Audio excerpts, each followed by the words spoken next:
Hello guys, my name is Eric and I'm your mentor for this nano degree program. Today we talk about the basic stuff required to build a predictable model so you can have a feel of the step of building a model. So our use case right here will be the predicting the Boston housing prices. And now before we can start, we would like to uh, get our environment set up. So we need to download some basic packages and that I provide a link right here. The first one is NumPy. NumPy is a Python library geared towards scientific computation. So it gave Python the support for high to create like high dimensional array and matrices, and also provide an efficient way to manipulate those matrices. And you also have a Panda. Panda is a Python library for data manipulation and analysis. Yeah, and you have Matplotlib. It's actually a 2D plotting library. Scikit-learn is a library that implements most of the machine learning algorithm. And you also have Seaborn. It's also a plotting library of visualization in Python. On top of those packages, you also need have a sovereign star to run and execute a Jupyter notebook. So Jupyter notebook we is like it's or is this web browser right here. So you have to be able to create an interactive. You're able to write in your program and run it interactively.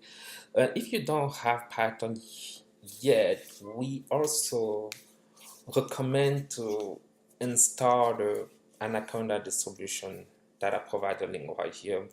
From there, you won't need to install the package above. So Anaconda distribution of Python come package with all of those library up there. And now to start your project, just go to your root of your project folder and type this command right here, Jupyter Notebook. Once you already have that, the first we need to do is download the data. So the data can be easily found in the GitHub repo of this nano degree, and I provide a link right here where you can easily download it. Okay, so the data is basically a modified version of the Boston housing prices. So you have a 489 data point with three future and one target value. So these are the three future. The RM is the average number of home per dwellings. LSTAT is a percentage of population considered lower status. PT ratio is a popular teacher ratio by town. And we also have a median value of owner occupied home. Once you already download the data and put inside your folder, project folder, the next thing you have to do is tap this command right here. These are actually library that we need to in order to build our model and walk through all of this to be able to build our model. I'm sorry. Okay, so once you already build, once you already import the data, you need to import the library. Sorry, you need to actually read the data. So in Panda, so you need to type this command panda dot read CSV, and it actually it reads CSV. The Panda method of the read CSV method of Panda read the CSV file and transform it into a data frame that you can easily manipulate it. Okay, once you already load the data, you ask yourself like a basic question such as, okay, what's the size of the data? How many columns the data has? What are the type of those? Each of those column, how the what the value look like, yeah, what the value of each column look like. Okay, so you have, for example, this method data set shape give us the actual shape of our data set, and this we see that all of our four column has a flow data type. with dtype, and you can also look at the data so by typing the comment.head from your appender. And also you can run this method describe to actually get a summary of the data. So, and right on your left you have uh, the different function that is computing or computed our data. On top you have each of the columns. So right here we have 489 data point each column. It means that we don't have any missing value, and this is the mean of each column. This is the standard deviation, this is the minimum value. This is a 25%. It just means that 25% of the data has each of these has value less than each of these, and this one is the median value, and this one is 75%. Just tell you like 75% of our data has value less than this right here, and this is just the maximum value. Once you already have the summary in your data, and you make sure that the data doesn't have any missing value, the next step is to actually look at the distribution of our data. Is our data symmetric, or it's left skew or right skew? So the distribution, you can type the is value histogram. Is a function is to compute the histogram of each variable, since you have all numerical. So to see the distribution, you can also see the density function of each variable. So to see a distribution, this one is the symmetric, this one is almost normal, the RM is almost normal, this one is like quite skew, the R stat, and it's almost normal, I think, and this one is left skew. So once you know the distribution and the symmetric of our data, you can now compute the correlation. The correlation is like how each variable are related together. And in machine learning, you have to look mostly at how the target is related to the actual predictor right here. So you can see the target MEDV and RM right here. You see how it goes. So this one just show that these values are positively correlated together. So positive correlation mean that like both variable increase together. So as the median price, house price increase, the number of home per dwelling, RM is increase also. I'm sorry, RM increase, and also else also right here you see this one. It has like this kind of decrease quickly and then decrease slowly. It means that this will have like a negative correlation.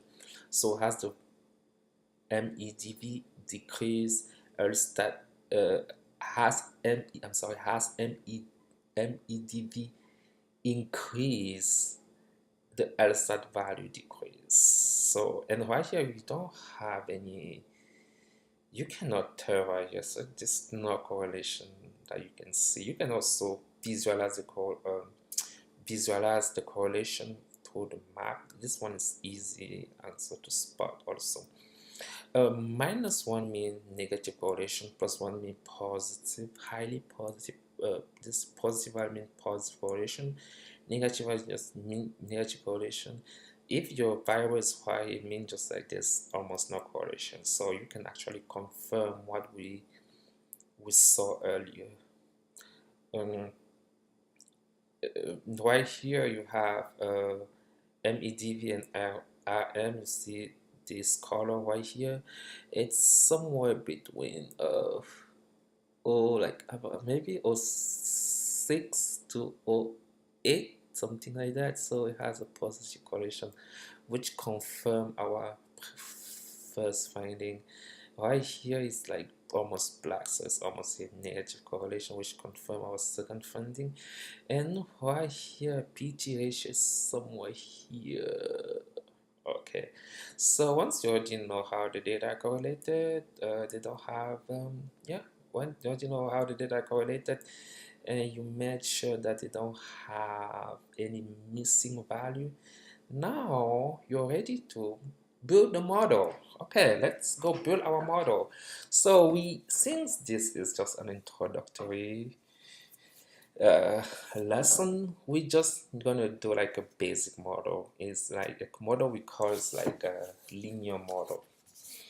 It's a linear model called a linear regression. So a linear regression is a supervised learning. Uh, Linear regression model is supervised learning, a model where the goal is to predict a real number from a set of predictors. So right here, this is the general equation of the y equal ax plus b, where y is the value we would like to predict, x is the predictor, and dA is the slope, and b is the intercept. So this is just a simplistic version of that. So right here, for example, we have one predictor and one target value, and we have our data point, and what we are looking for is this blue line that fit easily the model. So that's what we're looking for. Once you already chosen the model, so we need to just prepare our data. We just split our data. We get our data, we prepare the x and the y right here. So this we just take the three first column, and this is the last one is the y, and we put the seed and the validation just to split the data. The validation data will allow us to evaluate our model on unseen data. And once we already split the data, we define the model, we fit the model, and now once you build your model, so right here you can get the slope and you can get the intercepts of our data. So, and now to evaluate our data, we just put our data, we just do model.predict, we get the prediction, and we can find the mean square error. This is the average square error of our model, this one right here. And now you can see the prediction right here, and now you can see how the predictions compare. You see the true value of the first is 514,500. So we are predicted 497,000 400 and 409. Yeah, we have, it's almost close. And this one is 392,000 and 700, and for here you have like 383. It's almost close, not perfect, it's almost close. Okay, thank you. You build your first model. Congratulations, and see you to the next class.